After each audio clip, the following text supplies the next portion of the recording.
2024년 12월 4일 1시 8분경 합동참모본부 전투통제실로 항하였다가 1시 51분경 대통령 집무실로 돌아왔을 뿐 당시 윤석열이 사고로 인하여 대통령으로서 직무를 수행할 수 없는 경우에 해당한다고 보기 어렵고 달리 이를 인정할 자료가 없습니다.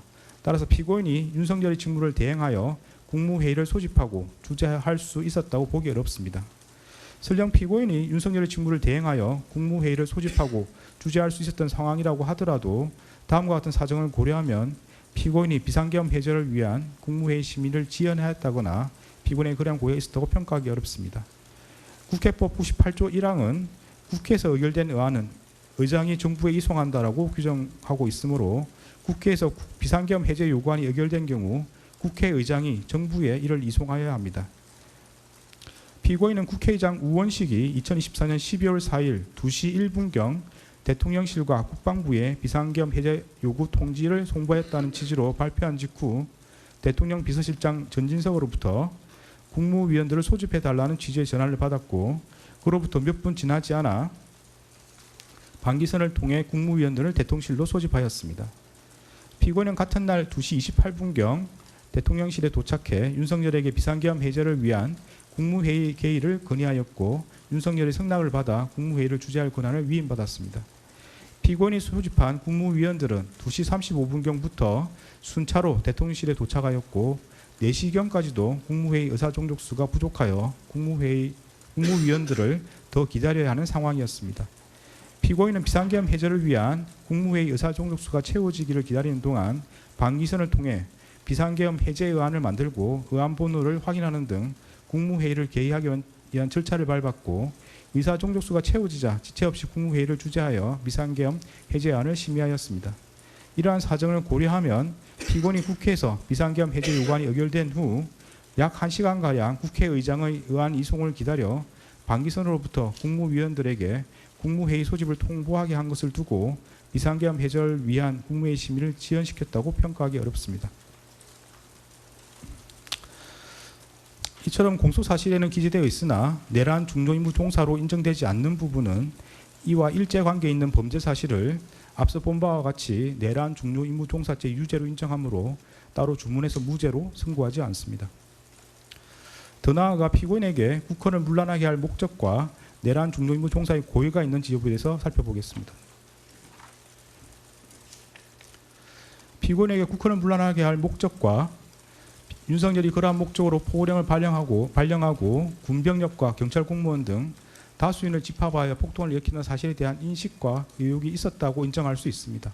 구체적인 이유는 다음과 같습니다. 피고인은 2024년 9월 3일 국회 예산결산특별위원회에서 얼마 전부터 야당 대표를 필두로 많은 야당 인사들이 계엄 해제를 막기 위해 계엄 선포와 동시에 국회의원을 체포, 구금하는 계획을 꾸몄다더니 국방부 장관 후보자와 국군 방첩사령관과 사령관의 같은 고등학교 선후배를 기용한 것이 탄핵 대비와 계엄 준비용이 아니냐며 계엄 선동 정치를 펼치고 있다. 피고인은 어떻게 생각하느냐는 취지의 서일준 위원의 질의에 대하여 헌법 규정에 따르면 계엄을 선포하더라도 국회가 과반수로 의결하면 즉각 해제하게 돼 있지 않느냐. 그러면 결국 그 논리는 계엄을 통해서 국회의 기능을 정지시킨다는 이야기냐는 취지로 답한 바 있습니다. 피고인이 이 법정에서 이에 대하여 국회의원들이 2024년 9월경 계엄 준비설이 언급되던 시기에 비상계엄을 할 것이다 고 계속 질의했기 때문에 얼마나 가능성이 없는 일인지 강조하는 취지에서 비상계엄을 선포하더라도 국회에서 해제 요구를 하면 해제할 수밖에 없다고 답하였던 것 같다라는 취지로 진술하였습니다. 피고인이 국회에서 한 답변과 이 법정에서의 진술에 따르면 피고인이 이 사건 비상계엄 선포 이전부터 정치권에서 윤석열이 비상계엄 선포 후 국회의원을 체포 구금하여 국회의 비상계엄 해제 요구를 저지하려는 것 아니냐는 의혹이 제기되고 있었고 이에 비추어 윤석열이 비상계엄을 선포하는 경우 군병력을 동원함으로써 결국 국회의 권능 행사를 정지시키는 것으로 연결될 수 있음을 충분히 예상할 수 있었습니다. 피고인은 2024년 12월 3일 20시 45분경 대통령 집무실에서 윤석열로부터 국회의 탄핵 소추와 예산 삭감으로 국정 운영이 어려워 비상계엄을 선포해야 한다는 취지의 말을 들었고 같은 날 21시 52분경 대접견실에서 김용현이 조태열에게 군대가 대기하고 있다는 취지로 답하는 것을 지켜보았습니다. 이러한 윤석열과 김용현의 발에 따르면 피고인은 윤석열이 이 사건 비상계엄을 선포한 뒤 김용현을 통해 군병력을 동원함으로써 강압에 의하여 국회의 권능 행사를 불가능하게 하는 등 다수인을 집합하여 폭동을 일으킬 것을 충분히 예상할 수 있었습니다. 피고인은 같은 날 대통령 집무실에서 윤석열로부터 대국민 담화문과 포고령을 교부받았고 이 사건 비상계엄 선포 후 이상민과 특정 언론사 단전 단수 조치 지시에 관하여 논의하였습니다. 이러한 대국민 담화문, 포고령, 이상민이 받은 지시 내용에 따르면 피고인은 윤석열이 반국가 세력인 국회를 척결하겠다는 이유에서 이 사건 비상계엄을 선포한 뒤 군병력을 동원하고 포고령을 발령하여 국회와 정당의 활동을 금지하고 특정 언론사의 활동을 불가능하게 하며 이를 위반한 사람을 영장 없이 체포, 구금, 압수수색하여 형사처벌함으로써 헌법과 법률에 의한 절차에 의하지 않고 헌법에 따라 보장되는 의회 정당제도와 영장주의를 소멸시키고 헌법에 의하여 금지되는 언론 출판에 대한 허가 금지를 시행할 것을 충분히 예상할 수 있었습니다.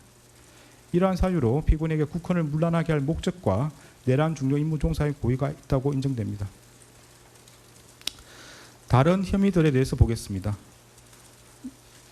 허위 공문서 작성 혐의는 유죄로 인정합니다. 관련 공소사실은 피고인은 강의구 김용현, 윤석열과 순차 공모하여 마치 대통령의 국법상 행위인 비상계엄 선포가 국무총리와 관계 국무위원이 비상계엄 선포 전에 부수한 문서에 의하여 이루어진 것처럼 보이게 하여 이 사건 비상계엄 선포 관련 사법 절차 등에 행사할 목적으로 그 직무에 관하여 윤석열이 서명하고 피고인과 김용현이 부수한 비상계엄 선포문 표지를 허위로 작성하였다는 것입니다. 이에 대하여 피고인과 변호인은 피고인은 강의로부터 비상계엄 선포문 표지에 서명을 요청받으면서 별다른 설명을 듣지 못하였고 그에 부착된 비상계엄 선포문이 자신이 소지한 문서와 동일하다는 취지에서 서명하였으며 문서의 기재 내용이 객관적 사실과 부합하므로 비상계엄 선포문 표지가 허위 공문서에 해당한다고 할 수 없고 피고인에게는 허위 공문서라는 인식과 이를 행사할 목적이 없었으며 피고인은 윤석열, 김용현 강의구와 공모한 사실이 없다고 다투고 있습니다. 살피건대 여기서 허위란 표시된 내용과 진실이 부합하지 않아 그 문서에 대한 공공의 신용을 위태롭게 하는 경우를 말합니다. 허위 공문서 작성죄는 허위 공문서를 작성함에 있어 그 내용이 허위라는 사실을 인식하면 성립하는 범죄입니다. 비상계엄 선포문 표지는 2024년 12월 3일자로 성립한 문서로서 대통령이 헌법 규정에 따라 국무총리와 관계 국무위원이 부수한 문서로서 이 사건 비상계엄을 선포했다는 사실관계 및 그로서 헌법상 요구되는 기관 내부적 권력 통제 절차가 작동하였음을 증명하는 기능을 갖습니다. 그러나 사실 비상계엄 선포문 표지는 2024년 12월 3일 이후에 피고인 김용현, 윤석열이 순차 서명함으로써 문서로서 성립하였고 윤석열은 피고인과 김용현이 부수한 문서로 이 사건 비상계엄을 선포하지 않았습니다. 이는 결국 표시된 내용과 진실이 부합하지 않아 문서에 대한 공공의 신용을 위태롭게 하는 경우에 해당하므로 허위에 해당한다고 볼 수 있습니다.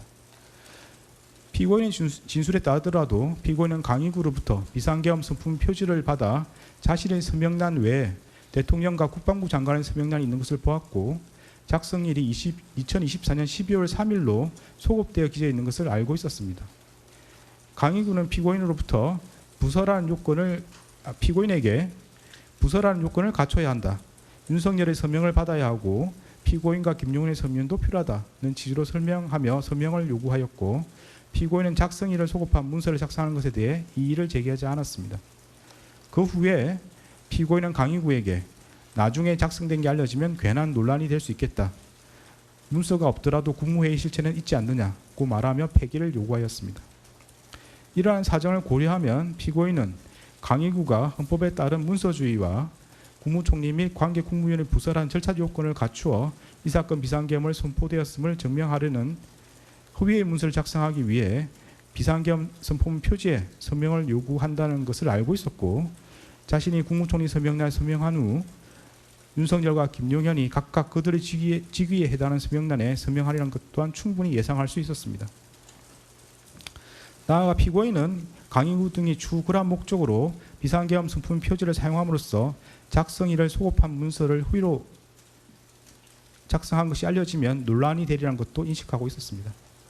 결국 피고인은 윤석열, 김용현, 강의구와 순차적 암묵적으로 공모하여 각각 자신의 직위에 해당하는 서명란을 서명함으로써 공동하여 허위 공문서를 작성하였고 피고인에게 허위 공문서라는 인식과 이를 행사할 목적이 있었다고 봄이 타당합니다.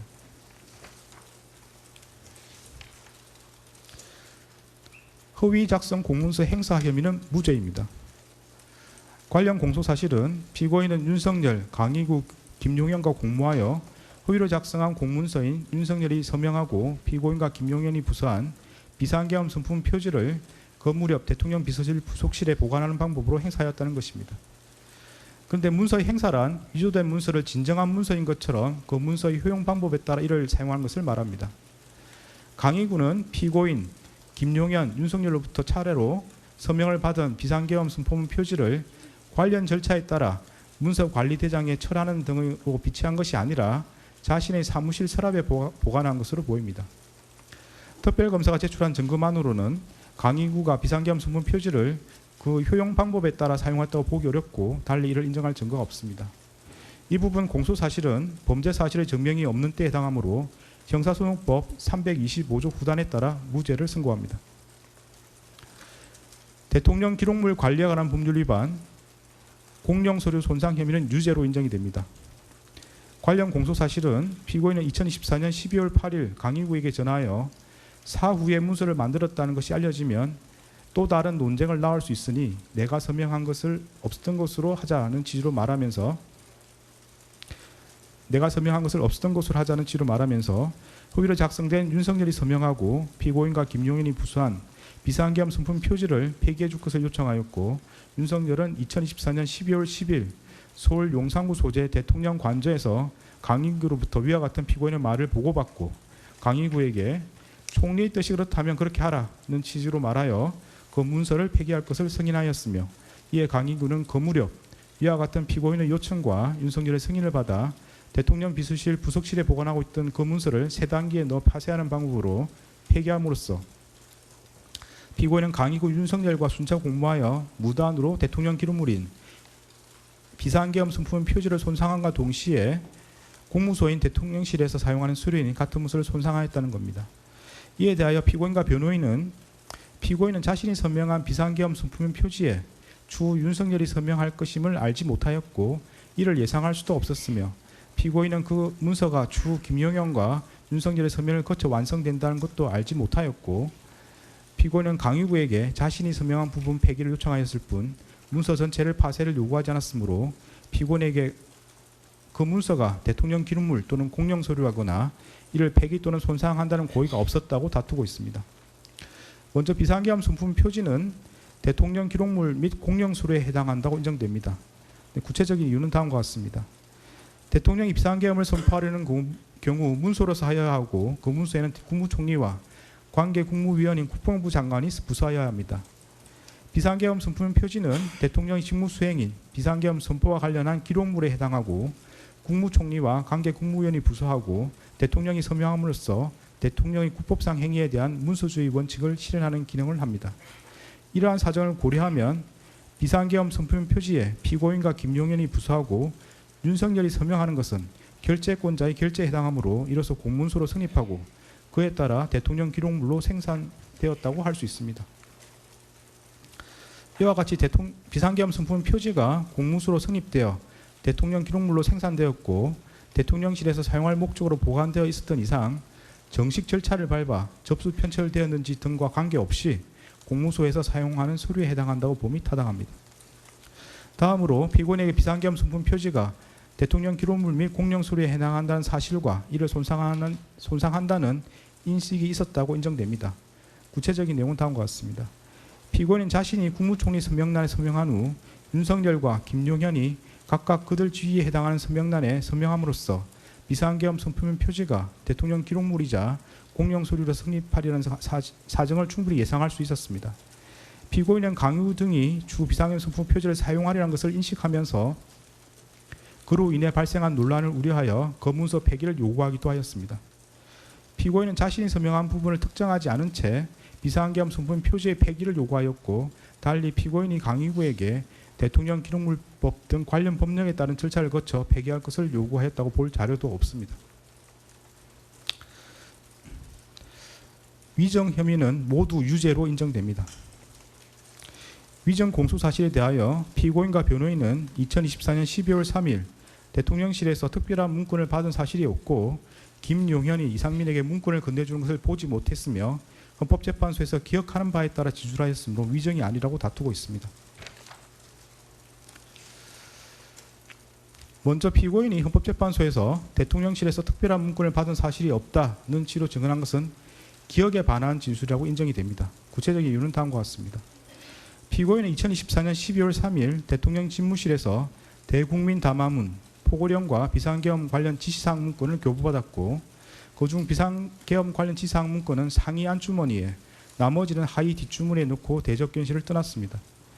피고인은 그 다음 날 대접견실로 돌아올 때에는 하위 뒷주머니에 문건을 소지하고 있지 않았습니다. 이러한 사정을 고려하면 피고인이 대통령실에서 나와 국무총리 집무실에 들렀을 때 그러한 문건을 꺼내 놓았던 것으로 보입니다. 피고인의 진술에 따르더라도 피고인은 국무총리 집무실에 문건을 꺼내놓고 며칠 뒤에 조태열이 받은 재해공간 관련 지시사항 문건 등을 살펴보았음에도 특별한 내용이 아니어서 폐기하였다는 것입니다. 여기에 국무총리 비서실 공보실장 김수혜의 진술을 더하여 보면 피고인은 하위 뒷주머니와 상위 안주머니에 가져간 문건을 단순히 국무총리 집무실에서 문서 세줄기에 넣어서 폐기한 것이 아니라 외부로 가지고 나와 별도의 방법으로 폐기하거나 또는 아직 보관하고 있는 것으로 보입니다. 이처럼 피고인은 국무총리 집무실에 들러 자신이 받은 문건을 꺼내놓고 며칠 뒤에 문건을 살펴보아 특별한 내용인지 여부를 판단한 다음 외부로 가지고 나와 그 폐기 또는 보관 여부를 결정하였습니다. 피고인은 그로부터 약 3개월이 지나 헌법재판소에서 대통령실에서 특별한 문건을 받은 사실이 없다는 취지로 증언하였습니다. 피고인과 변호인은 피고인은 비상계엄이란 급박한 상황에서 많은 자료들을 보며 다수의 사람들과 대화하였기에 당시 상황을 하나하나 모두 기억하기 어려웠고, 일부 기억은 혼재되었기도 하였다. 피고인이 헌법재판소에서 증언하는 것은 비상계엄 선포 이후 3개월이 지난 시점에서 이루어진 것이어서 피고인이 그 당시 상황을 모두 기억하며 증언하기란 현실적으로 매우 어려웠다는 취지로 주장하고 있습니다. 그러나 피고인은 기억이 정확하지 않다는 등으로 진술을 유보하지 않은 채 단정적으로 문건을 받은 사실이 없다는 취지로 진술하였습니다. 여기에 기록에 나타난 피고인의 학력, 경력, 사회적 지위 등 재반 사정을 더하여 보면 피고인이 불과 약 3개월 만에 대통령실에서 대국민 담화문, 포고령, 비상계엄 관련 지시사항 문건, 비상계엄 선포문을 받은 기억을 기억하지 못하였다는 취지의 주장은 도저히 수긍하기 어렵습니다. 다음으로 피고인이 헌법재판소에서 김용현이 이상민에게 문건을 건네주는 것을 보지 못했다는 취지로 증언한 것도 기억에 반한 진술이라고 인정됩니다. 피고인은 김용현이 2024년 12월 3일 22시 16분경 강의구를 통해 복사한 비상계엄 선포문을 피고인, 이상민, 송미령 등에게 나누어 주는 것과 이상민이 같은 날 22시 43분경 대접견실 탁자 위에 놓여 있던 비상계엄 선포문 등 문건을 한데 모아두는 것을 모두 지켜보았습니다. 피고인은 대접견실에서 이상민과 대화를 마친 후 그 문건 더미를 하위 뒷주머니에 집어넣어 가지고 나왔고 별도의 방법으로 폐기하였거나 아직 보관하고 있는 것으로 보입니다. 피고인은 기억이 정확하지 않다는 등으로 진술을 유보하지 않은 채 단정적으로 보지 못했다는 취지로 진술하였습니다. 여기에 기록에 나타난 피고인의 학력, 경력 등 재반 사정을 고려하면 피고인이 불과 3개월 만에 김용현이 이상민에게 비상계엄 선포문을 나누어 준 사실을 기억하지 못하였다는 취지의 주장은 수긍하기 어렵습니다. 네, 유무죄에 대한 설명을 마치고 양형에 대해서 보도록 하겠습니다.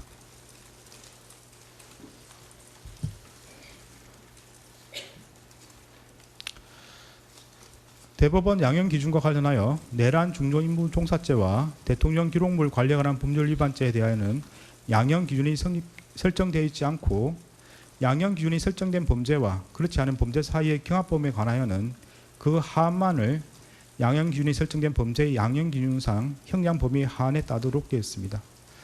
따라서 양형 기준은 이 사건 양형에 중요한 영향이 없습니다. 양형 사유를 구체적으로 살펴보겠습니다. 피고인은 1970년 6월경 공무원으로 임용된 이래 약 50년 동안 외교통상부 통상교섭본부장, 국무조정실장, 경제부총리 겸 재정경제부 장관, 국무총리 등으로 재직하면서 다수의 훈장과 포장을 받았습니다. 피고인 윤석열 등의 내란 행위에 관하여 사전에 모의하거나 실행 행위를 지휘하는 등 보다 적극적으로 가담하였다고 볼 자료는 없습니다. 피고인은 국회에서 비상계엄 해제 요구안이 의결되자 이 사건 비상계엄을 해제하기 위한 국무회의를 소집 주재하였고 그에 따라 비상계엄이 약 6시간 만에 해제되었습니다. 피고인은 현재 만 79세의 고령임에도 벌금형을 포함하여 아무런 형사처벌을 받은 전력이 없습니다. 피고인은 최근에 이르러 경도 인지장애와 우울증을 진단받아 그에 따른 치료가 필요하고 피고인의 배우자는 독립적인 고등이 어려워 피고인의 돌봄과 간호가 필요하다는 내용의 관련 자료가 재판부에 제출된 바는 있습니다.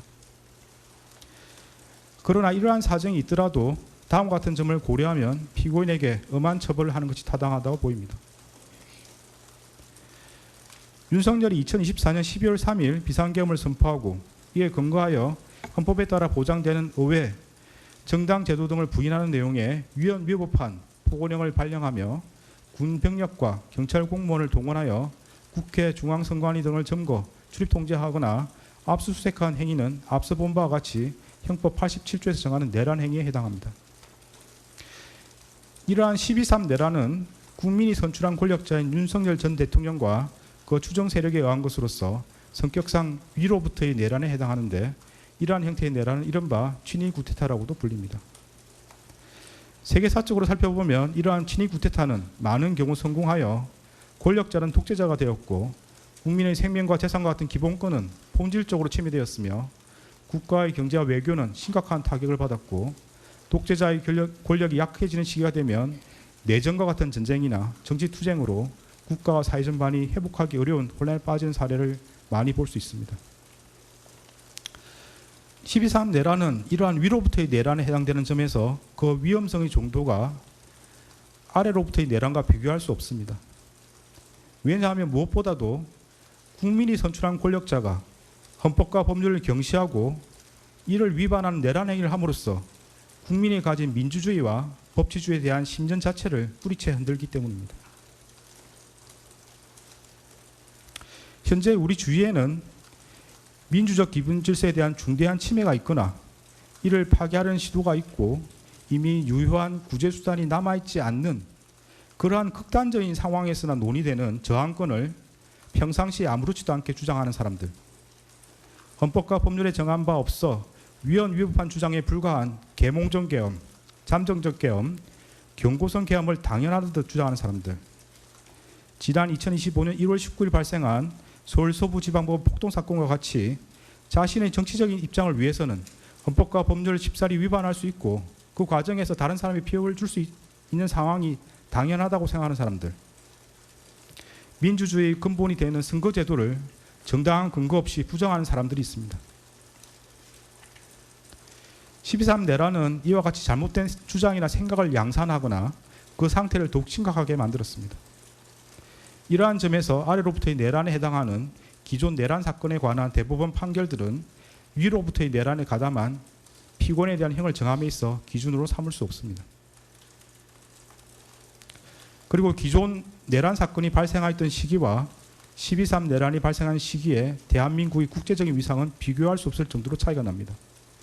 현재 대한민국은 세계적으로 선진국으로 인정받고 있고 이에 따라 국제무역과 국제정치 등에 있어서 그 위상도 기존과 비교할 수 없습니다. 이러한 대한민국에서 친위 구테타가 발생했다는 사실로 인하여 생긴 경제적, 정치적 충격은 기존 내란 행위와는 비교할 수 없을 정도에 이른다고 보입니다. 이러한 점에서도 기존 내란 사건에 관한 대법원 판결들은 피고인에 대한 형을 정함에 있어 기준이 될 수 없습니다.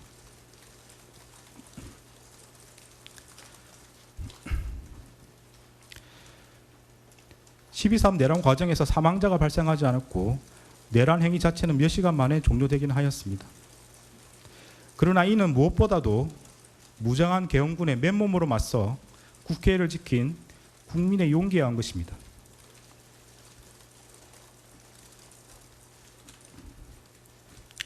이에 더하여 이러한 국민의 저항을 바탕으로 신속히 국회에 진입하여 비상계엄 해제 요구안을 의결한 일부 정치인들의 노력, 대한민국 역사에 있었던 내란의 암울한 기억을 상기하면서 위법한 지시와 명령에 저항하거나 혹은 어쩔 수 없이 이를 따르더라도 소극적으로 참여한 일부 군인과 경찰 공무원의 행동에 의한 것입니다. 결코 12.3 내란 가담자에 의한 것이 아닙니다. 따라서 12.3 내란 가담자에 대한 형을 정함에 있어 피해 발생이 경미하였다거나 짧은 시간 동안 진행되었다는 사정을 깊이 고려할 수는 없습니다.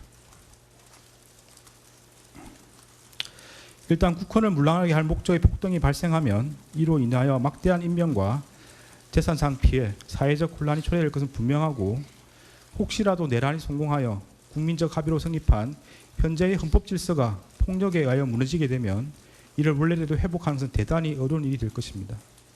따라서 그러한 내란 행위를 사전에 차단할 필요가 있고 이러한 목적을 달성하기 위해서는 내란 행위에 가담한 사람들을 무겁게 처벌하는 것이 불가피합니다. 피고인은 간접적으로나마 민주적 정당성과 그에 대한 책임을 부여받은 국무총리로서 헌법과 법률을 준수하고 헌법을 수호하고 실현하기 위한 모든 노력을 기울여야 할 헌법적 의무를 부담합니다. 그럼에도 피고인은 12.3 내란이 성공할지도 모른다는 생각에 이러한 의무와 책임을 끝내 외면하고 오히려 그 일원으로서 가담하기로 선택하였습니다. 이러한 피고인의 행위로 인해 대한민국 자칫하면 국민의 기본권과 자유민주적 기본 질서가 유린당하였던 어두운 과거로 회귀하여 독재 정치라는 수렁에서 장기간 헤매 나오지 못하게 될 수 있었고 국민은 씻을 수 없는 상실감과 상처를 입게 되었습니다. 피고인은 국무총리로서 12.3 내란의 진실을 밝히고 그의 합당한 책임을 지기는커녕 사후 자신의 안위를 위하여 이 사건 비상계엄 관련 문건을 은닉하고 비상계엄 선포가 적법한 절차에 따라 이루어진 것처럼 보이기 위해 허위 공문서를 작성하였다가 폐기하였으며 헌법재판소에서 위정하였습니다. 피고인은 재판 과정에서도 허위로 진술을 번복하고 대통령실 CCTV와 같은 객관적인 증거에도 불구하고 아무런 기억이 나지 않는다고 주장하는 등 진실을 은폐하고 책임을 벗어나고자 할 뿐입니다. 피고인이 진실을 은폐하고 책임에서 벗어나고자 한 행위들로 인해 우리 사회의 정치적 분열과 갈등이 더욱 심화되었고 앞으로도 이러한 상처와 갈등이 쉽사리 봉합될 수 있을 것으로 보이지는 않습니다.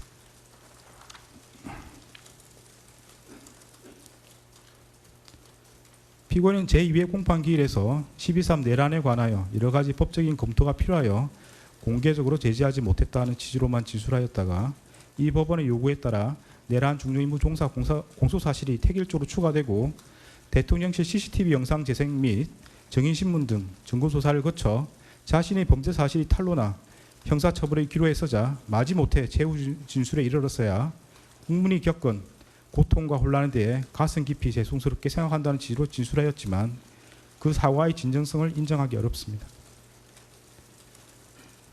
달리 피고인이 진지하게 반성하고 있다거나 자신의 범죄 행위로 인하여 국가와 국민이 입은 피해를 회복시키기 위한 어떠한 노력을 하였다고 볼 아무런 자료가 없습니다. 이러한 점과 그 밖의 양형의 조건이 되는 여러 사정을 종합적으로 고려하여 주문과 같이 형을 정합니다.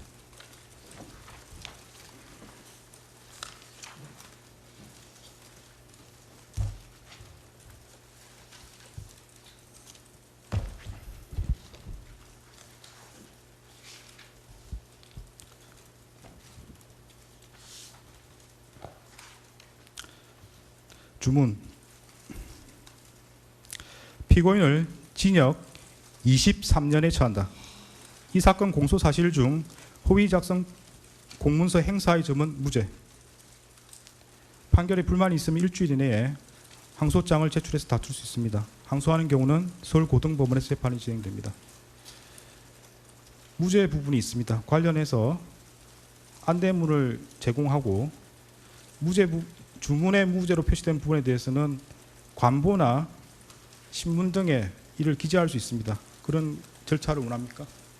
피고인에게 묻습니다. 무죄 부분을 신문이나 관보 등에 게시하기를 원합니까? 특별히 그럴 계획 없습니다.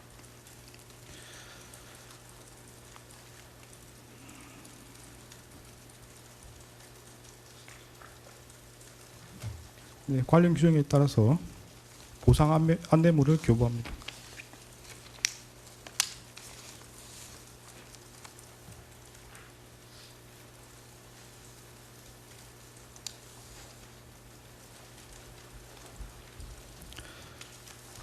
네, 다음은 법정 구속 여부를 판단하기 위해서 신문 절차를 진행하겠습니다. 네, 이 부분은 의무 중개 대상이 아닌 것으로 보이고 피고인의 사생활 보호 등을 고려해서 중개하지 않겠습니다. 그래서 중개는 여기서 중단하도록 하겠습니다.